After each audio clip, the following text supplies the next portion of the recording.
You know that moment when everything is normal, and then one thing hits, one message, one email, one memory you didn't invite, and suddenly your chest tightens, your stomach drops, your jaw clenches. Nothing physically dangerous is happening, but your body is acting like an alarm has gone off. In seconds, your mind starts building a whole movie. What it means, what could happen next, what you should have done differently. Here's the part Buddhist wisdom makes very clear. The problem isn't life itself. The problem is the automatic mind, the habit of reacting before you even choose. In Buddhism, we learn that thoughts are not commands. Emotions are not orders. They're events arising and passing, like weather. And when you train awareness, you stop being dragged by the first wave. You don't need a different personality to be calm. You need a different relationship with your mind. So in this video, I'll walk you through a simple Buddhist training path. 7 lessons that teach you how to stay steady even when life is loud. Not by escaping your responsibilities, not by pretending you don't feel things, but by building a mind that can pause, see clearly, and respond with wisdom. And near the end, I'll give you a 60-second reset you can use right in the middle of stress, quietly, privately, without anyone around you even noticing. Lesson 1: separate what happened from what I am adding. A calm mind starts with one skill most people never learn. They treat events and stories as the same thing. Something happens, and the mind instantly explains it, predicts the future, and judges you inside it. A friend does not reply. A manager sends a short message. A plan changes. And within seconds, your nervous system tightens as if danger is real. The event was simple, but the mind adds a whole film on top of it. This is how a small moment becomes a full panic storm. Buddhist wisdom points directly at this mechanism. Suffering grows when we add mental commentary. The first layer is the raw experience. The second layer is the meaning you attach to it. The third layer is the identity you build from it. This is not because you are weak. It is because the mind is conditioned. It repeats old patterns based on fear, attachment, and the need for certainty. When you want control, your mind produces worst-case futures. When you want approval, your mind reads silence as rejection. When you are tired, your mind turns a minor problem into a personal failure. The Buddha taught that the quality of your life follows the quality of your mind. That does not mean you control life. It means you train how you interpret life. And this is where freedom starts. Now watch how this looks in real life. Event: they did not reply. Story: they hate me. Event: my mistake was noticed. Story: I am incompetent. Event: someone looked away while I was speaking. Story: I embarrassed myself. Notice what happens when you separate them. The body softens because the mind stops feeding it danger. You move from panic to clarity. You start responding to reality instead of responding to imagination. This is not denial. You are not pretending everything is fine.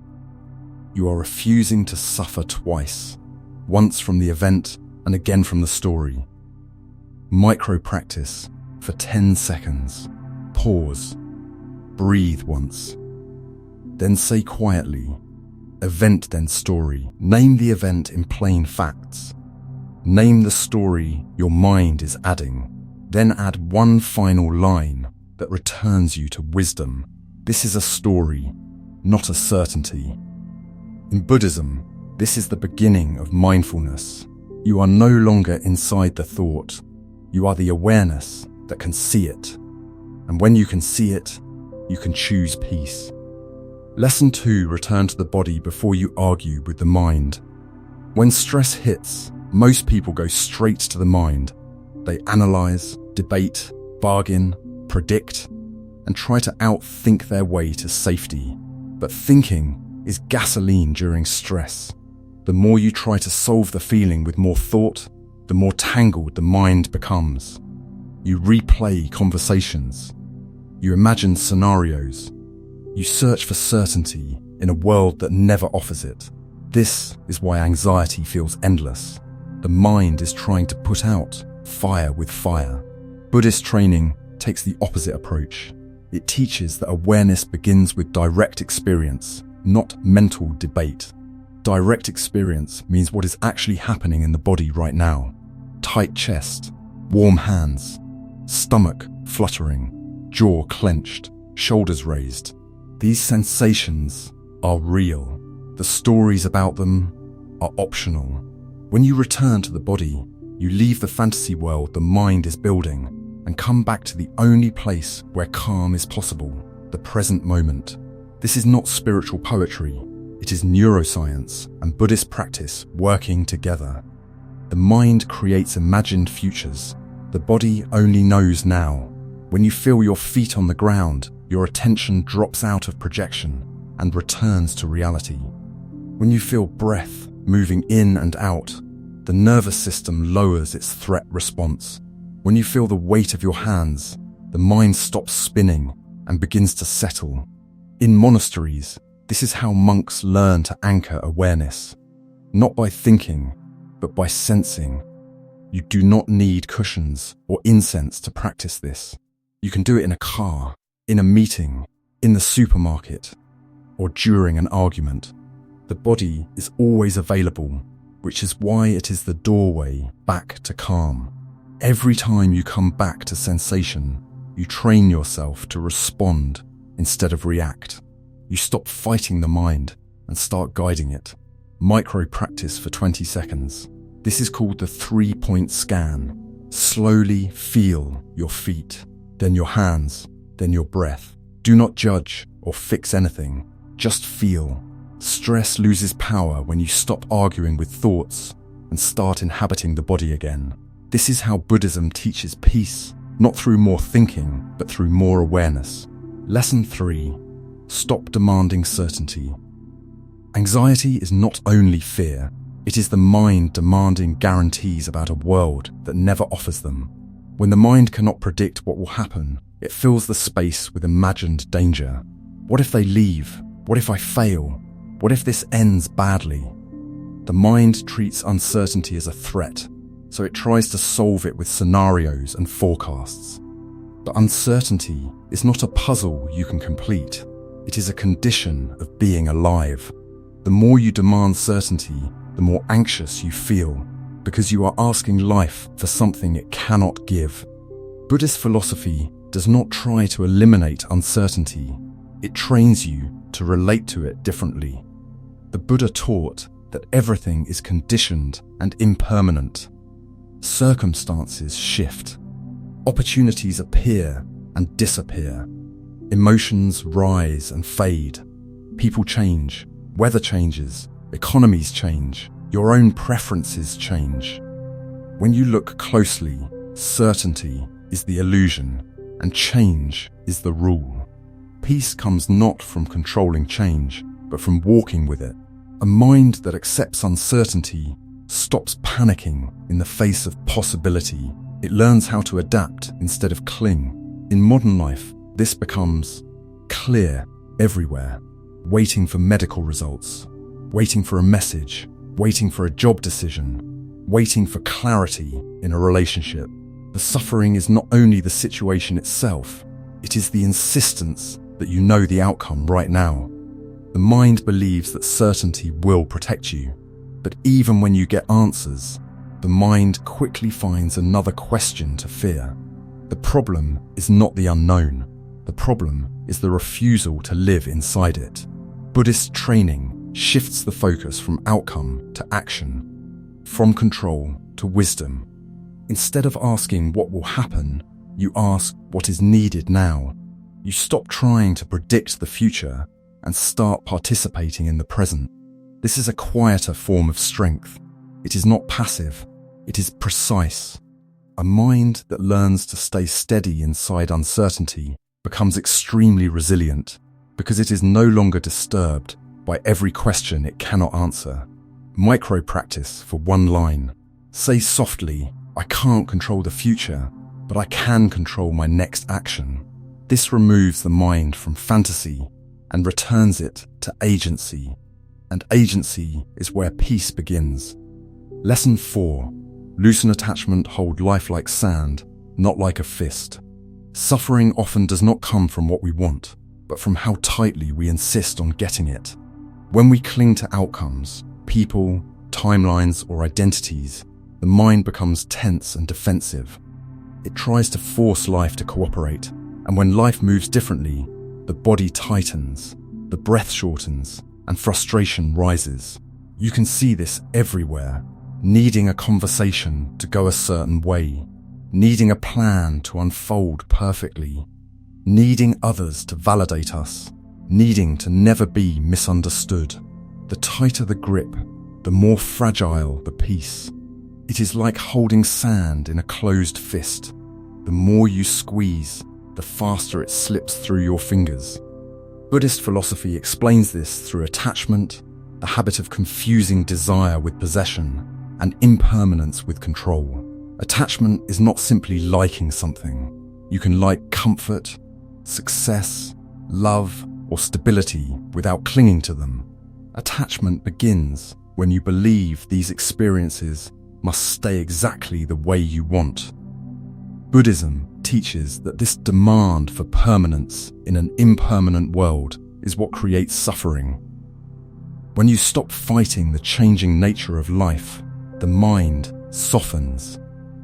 The situation may not change, but your relationship to it becomes spacious, patient, and wise. In monasteries, monks practice watching desires arise and pass without grabbing them. They observe the pull, but do not obey it. In modern life, this looks like not needing every conversation to resolve immediately, not needing every project to succeed instantly, not needing every person to respond the way you hoped. Loosening attachment does not make you passive, it makes you flexible. A flexible mind adapts. A rigid mind shatters. The strongest trees bend in the wind, and because they bend, they survive storms that would break others. Loosening your grip does not mean lowering ambition or pretending not to care. It means placing your focus on effort instead of outcome, intention instead of control, action instead of obsession. When you stop demanding guarantees, the nervous system relaxes. When you stop gripping, creativity returns. When you stop insisting, your relationships breathe. Peace does not come from abandonment. It comes from allowing life to move. Micro practice. Ask quietly, what am I gripping right now?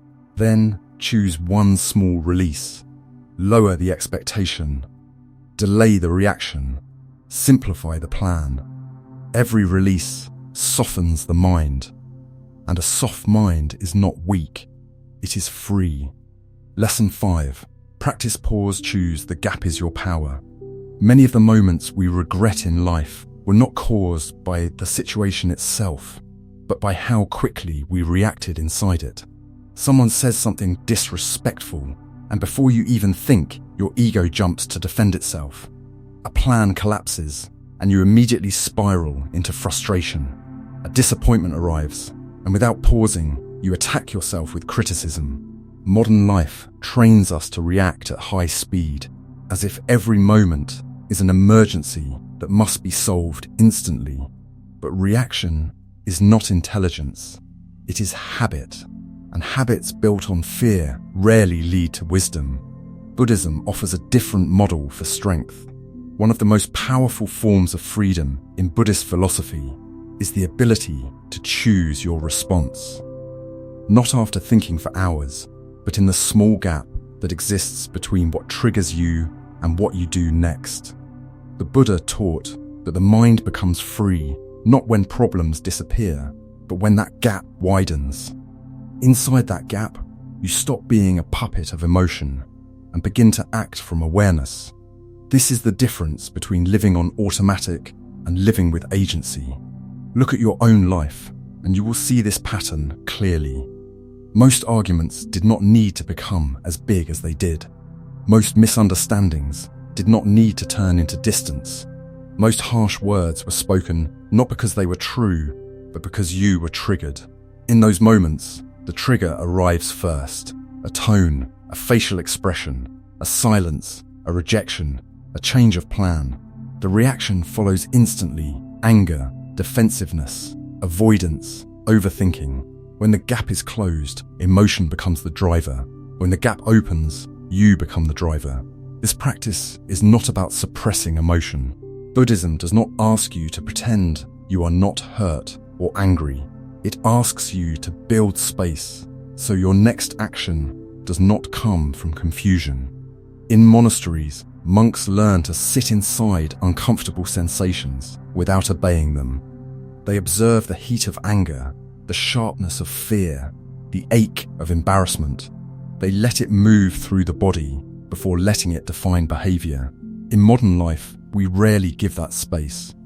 We rush to fix, explain, defend, or retaliate. But wisdom does not come from speed. Wisdom comes from stillness. The good news is, you do not need hours of meditation to apply this. You only need a pause. Even one breath can change the quality of the moment. When you pause, the nervous system stops escalating. When you breathe, the amygdala softens. When you choose, your dignity returns. Suddenly, you have options. You can choose silence instead of escalation. You can choose kindness instead of pride. You can choose a boundary instead of compliance. That is real strength. Not reacting is not weakness. It is mastery. Micro-practice for 15 seconds. Pause. One slow exhale. Then choose one wise response. Silence, kindness, or a clear boundary. In that choice, you reclaim the moment. In that moment, you reclaim yourself. Lesson 6. Train daily with tiny reps. Harm is built, not found. Most people try to become calm only when they are already overwhelmed. They look for peace in the middle of a crisis, the way someone looks for an umbrella once the storm has already started. But that approach creates a painful pattern. Chaos arrives. You react, you suffer, and then you promise yourself you will handle it better next time. Yet nothing changes, because calm is not something you apply in emergencies. Calm is something you prepare for. A trained mind responds differently than an untrained one, just as a trained body performs differently under pressure than a body that has never practiced. Buddhist monks understand this deeply. They do not meditate because life is peaceful. They meditate so that when life becomes difficult, their inner world does not collapse. They train the mind the way a musician trains the fingers or a martial artist trains the stance, through small, consistent repetitions that build strength quietly over time. In Buddhism, this repetition is called cultivation. The idea is simple. The mind becomes what it practices. If you practice worry every day, worry becomes automatic. If you practice comparison every day, comparison becomes the default. If you practice awareness every day, awareness becomes the ground you stand on, even when life becomes loud. The modern world has conditioned people to expect instant results. We want calm without practice, confidence without discomfort, wisdom without reflection. But the mind does not change because you read a quote or understand a concept.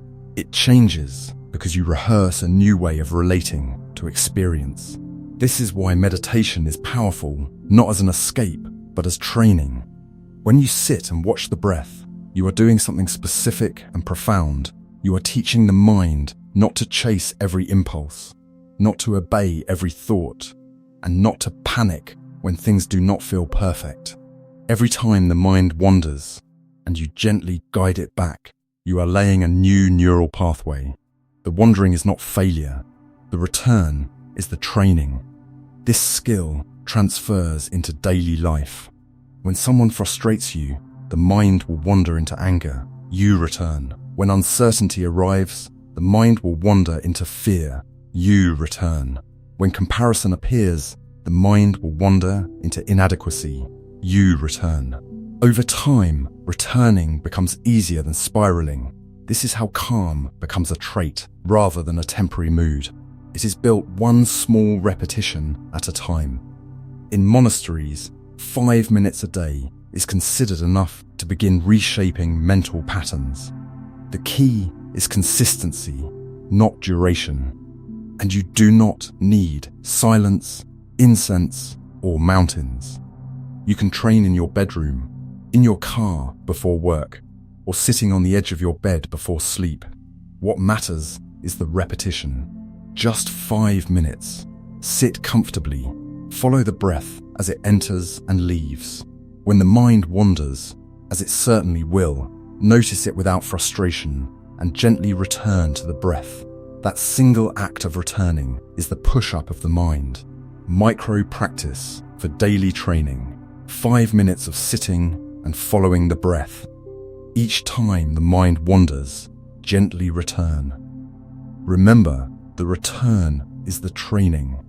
Calm is not found by accident. It is built through practice. And if you build it daily, it will be there when you need it most. Lesson 7. Compassion protects calm without becoming weak. When most people feel attacked, misunderstood, or disrespected, the immediate impulse is to defend, judge, or retaliate. Anger feels sharp and energizing, as if it gives power. But Buddhist wisdom exposes a different truth. Anger burns the person who holds it first. It elevates the heart rate, tightens the jaw, narrows perception, and poisons the body long before it ever reaches the person it is aimed at. Rage convinces you that you are winning, while quietly draining your peace from the inside. Compassion in Buddhism is often misunderstood. It is not softness, surrender, or naivety. It is clarity plus warmth. Compassion sees the hurt without adding hatred. It understands that other people's harmful behavior usually comes from their own confusion, fear, or pain. A person who gossips often craves attention. A person who lashes out is often overwhelmed. A person who lies is often afraid. When you see pain behind behavior, it becomes much harder to take everything personally. And when you stop taking everything personally, you stop being dragged by every emotional hook the world throws at you. In monasteries, compassion is considered a form of armor. It protects the heart from bitterness and the mind from hostility. Without it, even meditation cannot bring full peace, because meditation can quiet the mind, but unresolved anger keeps the heart heavy. Buddhism teaches that true peace is whole body peace. The mind is still, the body is relaxed, and the heart is not carrying poison. This is why compassion is treated as a strength. It breaks cycles of resentment. It allows repair without humiliation. And it frees you from becoming a prisoner of other people's moods. Compassion also includes yourself. Many people are harsh toward themselves in ways they would never be toward others. They demand perfection, punish mistakes, and treat failure as identity. But self-attack does not produce growth. It produces shame and avoidance. In Buddhist practice, compassion toward oneself is not indulgence. It is alignment with reality. Life is difficult. You are carrying burdens unseen. You deserve a response that helps you continue, not a response that crushes you. Importantly, compassion does not eliminate boundaries. You can care without absorbing. You can understand without excusing. You can remain warm without allowing chaos into your life. Compassion without boundaries becomes self-sacrifice. Boundaries without compassion become coldness. Balance is wisdom. Micro-practice with 2 options. For yourself, this is hard. I am here. For others, with boundaries, they are acting from pain. I do not have to join it. These simple lines shift you from reactivity to understanding, and from hostility to dignity. The quiet reset, 60-second. Step 1. Exhale slowly. Make the exhale longer than the inhale. This signals safety to the nervous system. Step 2. Relax the jaw and shoulders. Tension begins there. Step 3. Name what is here. Tightness, heat, racing thoughts. Naming is grounding. Step 4. Choose one next action. Drink water, step away, reply later, or do the next small task. In 1 minute, you return to clarity, and clarity protects peace. Buddhism does not promise a life without storms. It does not remove uncertainty, challenge, loss, or discomfort. What it offers instead is something far more realistic and far more powerful. A mind that does not collapse when storms arrive. A mind that is aware, flexible, and kind enough to navigate life as it is, not as we wish it to be. You just walked through a training path for calm. First, separating what happened from what you are adding. Second, returning to the body before arguing with the mind. Third, releasing the demand for certainty. Fourth, loosening the grip of attachment. Fifth, pausing long enough to choose instead of react. Sixth, training daily with tiny repetitions. Seventh, protecting peace with compassion instead of anger. That is how calm is built, not through escape, not through perfection, through practice. And here is the reminder that carries all of this. You are not your thoughts. You are the one who can notice them and choose. If you want more calm training like this, subscribe and comment below. Which lesson do you need most today? 1 through 7.